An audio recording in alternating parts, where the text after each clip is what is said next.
हर इंसान की ज़िंदगी में कुछ पल इतने खूबसूरत होते हैं जिन्हें कभी भुलाया नहीं जा सकता, भले ही उम्र कितना ना हो जाए।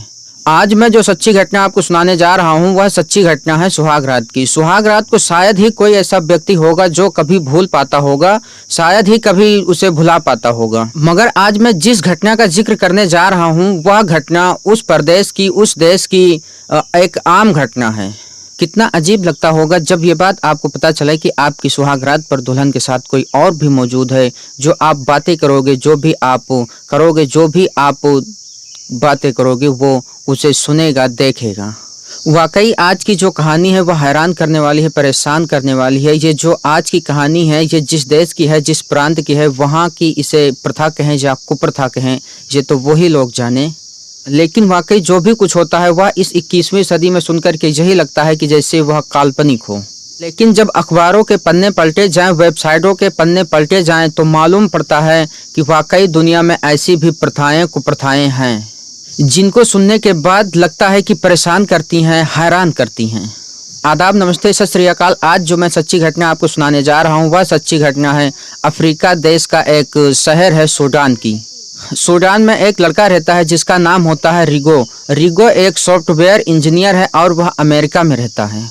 जब उसे पता चलता है कि उसके शादी के दिन करीब आ गए हैं, उसके शादी की तारीख करीब आ गई है, तो वह ख़रीदारी करने लगता है, वो शॉपिंग करने लगता है। और इधर उसके घर वाले भी उसकी शादी के लिए शॉपिंग करने लगते हैं, ख़रीदारी करने लगते हैं।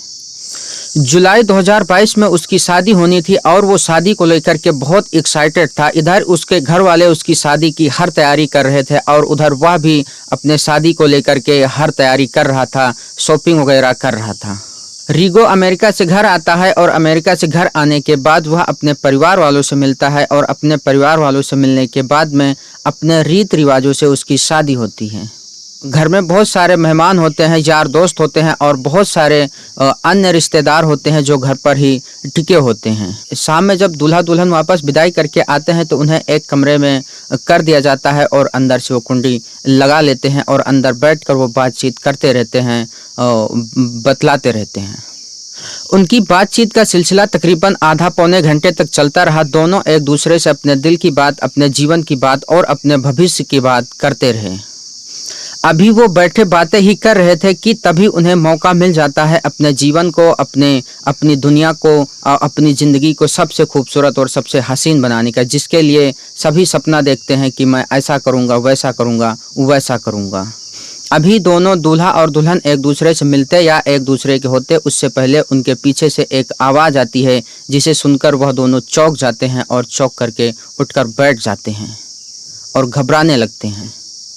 और फिर उठकर उस कमरे की लाइट चालू की जाती है, लेकिन जैसे ही लाइट चालू होती है तो दोनों के पैरों तले से ज़मीन खिसक जाती है कि वो क्या देखते हैं कि दुल्हन की माँ उस कमरे में मौजूद है, जो बैठी है और उन्हें देख रही है। जिसे देखकर वह दोनों घबरा जाते हैं, लेकिन दुल्हन की माँ कहती है कि तुम्हें घबराने की बात नहीं है, तुम्हें जो करना है करो और तुम्हें जो भी करना है करो, तुम्हें जो भी बातें करनी है करो। दुल्हन की माँ कहती है कि आगे तुम्हें मैं बताती हूँ कि तुम्हें क्या करना है, क्या नहीं करना है, तुम्हें किस तरीके से करना है, किस तरीके से नहीं करना है। ये सोचकर दोनों घबरा रहे थे और दोनों डर रहे थे कि आखिर ये हो क्या रहा है, ये हमारे साथ चल क्या रहा है। आज तो हमारी सुहागरात है और हमारे सुहागरात में आखिर ये क्या कर रही हैं और ये क्या बता रही हैं।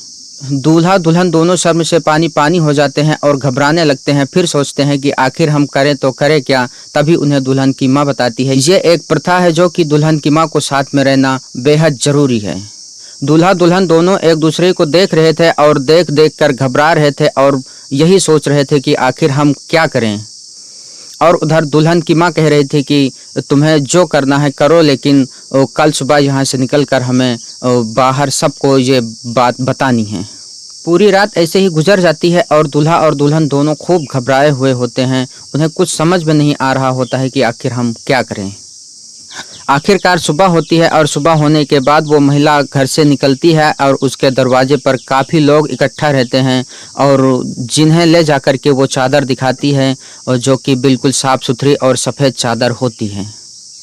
उसे दिखाने के बाद उस औरत को कुछ समझ नहीं आ रहा था कि आखिर वह क्या कहे और क्या बोले, जबकि उसके ऊपर वहाँ पर जो इकट्ठा हुए लोग थे, जो रिश्तेदार थे, वह सब उसके ऊपर लगातार बार बार दबाव बना रहे थे कि वह कुछ बताए, कुछ कहे। जो भी आंखों देखा हाल था वह तो उसे बताना ही पड़ेगा। तमाम रिश्तेदार और तमाम जो इकट्ठा लोग थे वो उस पर बार बार दबाव बना रहे थे और वो महिला घबरा रही थी कि आखिर उसके बेटे के जिंदगी का सवाल है। वो महिला कहती है कि अगर रात की हकीकत सबके सामने आई तो हो सकता हो कि हमारे बेटे का रिश्ता भी टूट जाए और यह रिश्ता ना चल पाए। वह महिला बहुत ही होशियारी से कहती है कि जो भी हुआ है अच्छा हुआ है, बहुत बढ़िया हुआ है। लेकिन जब शुरू से आखिर तक उस महिला की बात सुनी जाती है तो वह महिला ठीक से बता नहीं पा रही होती है और जिसके कारण उसके बेटे का रिश्ता जो है वह टूटने की नौबत पर आ जाता है। तभी वह महिला कहती है कि इन दोनों को एक और मौका दिया जाए, इन दोनों को एक बार फिर से मौका दिया जाए, तब ये अच्छी परफॉर्मेंस कर पाएंगे। इंसान को पता नहीं होता कि उसे कामयाब होने के लिए कैसे कैसे रास्तों से गुजरना पड़ता है और कैसे कैसे चीज़ करना पड़ता है। और हद तो तब हो जाती है जब किसी लड़की की मां नहीं होती है तो उसके लिए पड़ोस की किसी महिला को, किसी बुजुर्ग महिला को बुलाया जाता है और उसको ये जिम्मेदारी दी जाती है कि तुम्हें ये सब करना है। रात को जो आंखों देखा हाल होगा वो तुम्हें सुबह में सबके सामने बताना होगा और बताना पड़ेगा। और वह महिला सारी रात वहाँ पर बैठकर उन्हें बताती है कि तुम्हें क्या करना है, क्या नहीं करना है, कैसे करना है, कैसे नहीं करना है। और फिर उस प्रथा को आगे बढ़ाया जाता है और फिर जब सुबह होती है तो वही महिला वहाँ से निकलकर बाहर सबको बताती है। जो भी लोग इकट्ठा होते हैं, रिश्तेदार, पंचायत वाले और भी जितने लोग सब इकट्ठा होते हैं, उन सबको एक एक बात वहाँ पर सुनाती है।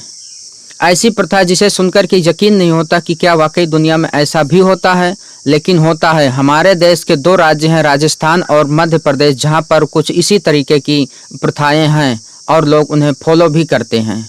इसको प्रथा कहें या कुप्रथा कहें, ये मैं आप लोगों पर छोड़ता हूँ क्योंकि आप लोग बेहतर फैसला करते हैं और बेहतर राय बताते हैं। लेकिन जो भी है, इस कहानी को जब मैंने पहली बार पढ़ा, जब पहली बार सुना तो वाकई मैं भी हैरान हो गया था कि क्या दुनिया में ऐसा भी होता है। दोस्तों, इस कहानी को सुनाने का मतलब किसी को डराना या किसी को परेशान करना नहीं है, बल्कि आपको जागरूक करना है, आपको सचेत करना है। और फिर मिलता हूँ एक नई कहानी और एक नई लेख के साथ। जब तक के लिए जय हिंद, जय भारत।